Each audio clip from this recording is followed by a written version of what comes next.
This is one of those football games where you can feel the quarterback clock in your chest. Not the scoreboard clock. Not the how much time is left in the quarter clock. I mean the other one. The one in the pocket. You know, the one that says 1 Mississippi, 2 Mississippi, and then the universe collapses inwards. Because the Carolina Panthers, an expansion team, showed up in their borrowed stadium and said, "You're not running an offense today, you're just surviving." This game ends on a kick, but it belongs to the pass rush. And the quiet giant in the middle of it? Mike Fox. 2 sacks, no headlines. Just the kind of pressure that makes a quarterback play like his shoelaces are tied together. This is Panthers 100, and today's idea is simple. Welcome back to Panthers 100. This is episode 5, Mike Fox. December 3rd, 1995. Colts at Panthers. Carolina wins 13-10. Today's idea, pressure is an interest rate. If you collect it long enough, it cashes out at the end. So here's the setup. The Panthers are still living in their first year existence. Everything's temporary. Everything's borrowed. Everything is duct taped together. And they're playing home games in Clemson while Charlotte gets the actual stadium ready.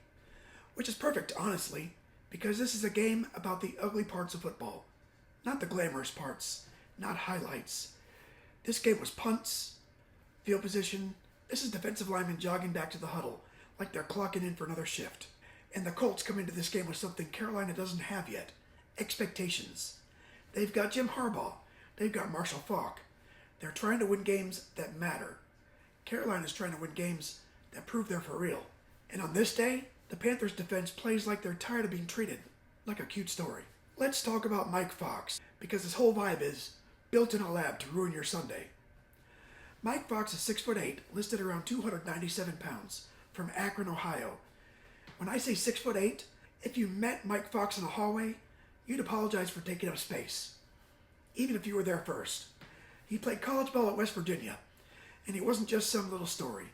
In 1989, he posted 10 sacks as an interior lineman, at a time when that was basically illegal. He's not a speed rusher or a specialist. He's just a grown man operating in traffic. He gets drafted second round, 51st overall, by the New York Giants in 1990. He then goes on to be a part of the Super Bowl 25 Giants, a defense full of legends and maniacs and Hall of Fame energy. Mike Fox is not the famous guy. He's the guy doing the real work, so the famous guy can do the famous thing. And that's Fox's whole career. He plays 133 NFL games, starts 84 times, finishes with 17 sacks. And when you look him up, it's not fireworks, it's endurance, it's reliability. It's you are not moving the pocket today. Carolina signed him in 1995, and that's what he becomes for the Panthers. A stabilizer, a pillar, a big, ugly truth living on the defensive line.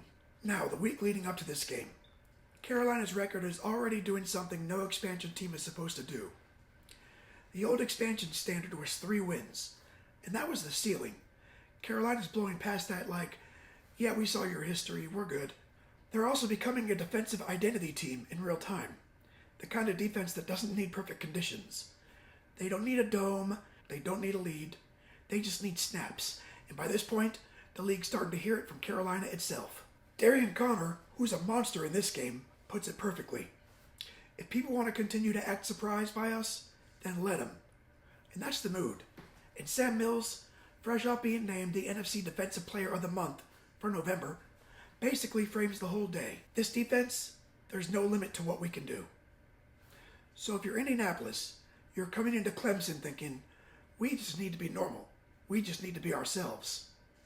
And Carolina's defense is thinking, sorry, normal is not on the menu. The game starts. The Colts waste absolutely no time. Early touchdown. Jim Harbaugh to Sean Dawkins, 31 yards. It's clean. It's professional. It's the Colts saying, we're not here for your fairy tale. And then they tack on a field goal. Kerry Blanchard from 47. 10-0 Colts. And for a minute, it looks like Carolina's about to have a normal expansion team afternoon. Because the offense is sputtering, the passing game is choppy. The run game is there, but not explosive. And you can feel the Panthers crowd going, are we doing the thing again where we look really good and brave and then we lose anyways? But here's what changes. Carolina's defense begins collecting debt, and not all at once, not flashy, just hit after hit after hit.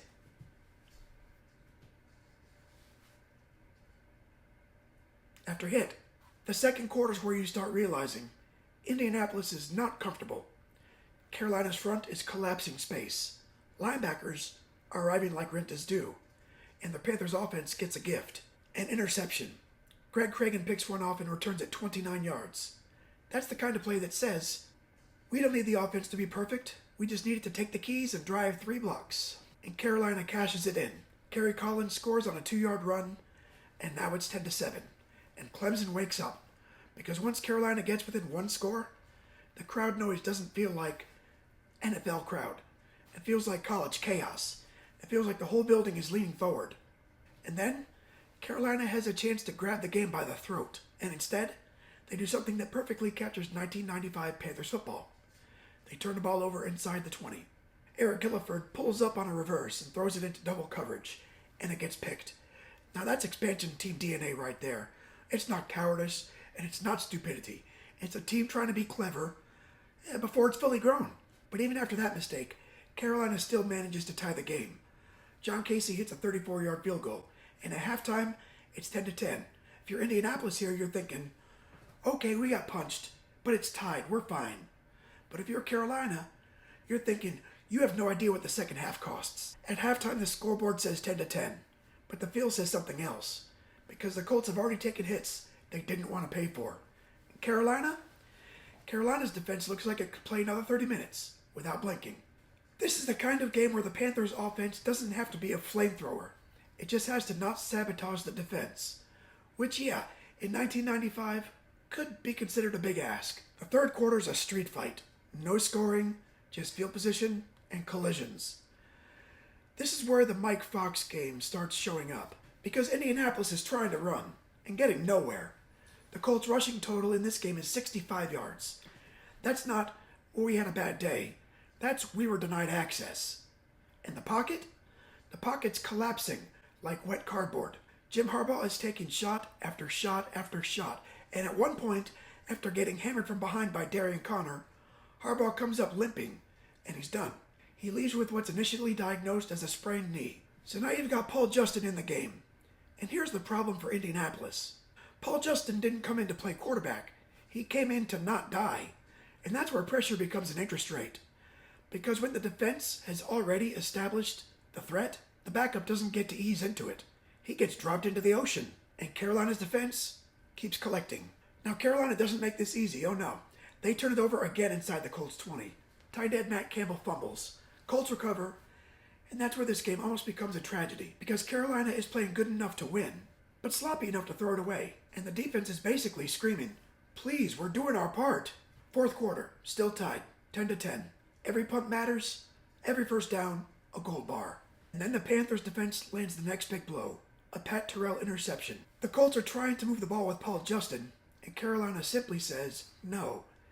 Now you're setting up the ending. And the ending is not some heroic touchdown drive. It's something better. It's a defense dragging a game into the mud.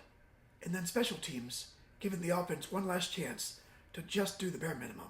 With about 2 minutes left, Eric Gilliford fields a punt, returns it 17 yards.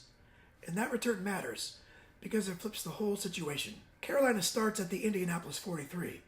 That is a winning drive starting point in a 10-10 game. Now, the Panthers aren't trying to score a touchdown. They're trying to walk the ball into Casey's range like they're carrying a sleeping baby. And here's where the game turns on one of the most painful football sentences ever.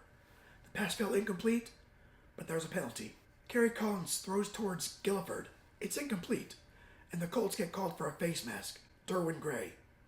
And Gray afterward basically says, yeah, it happened.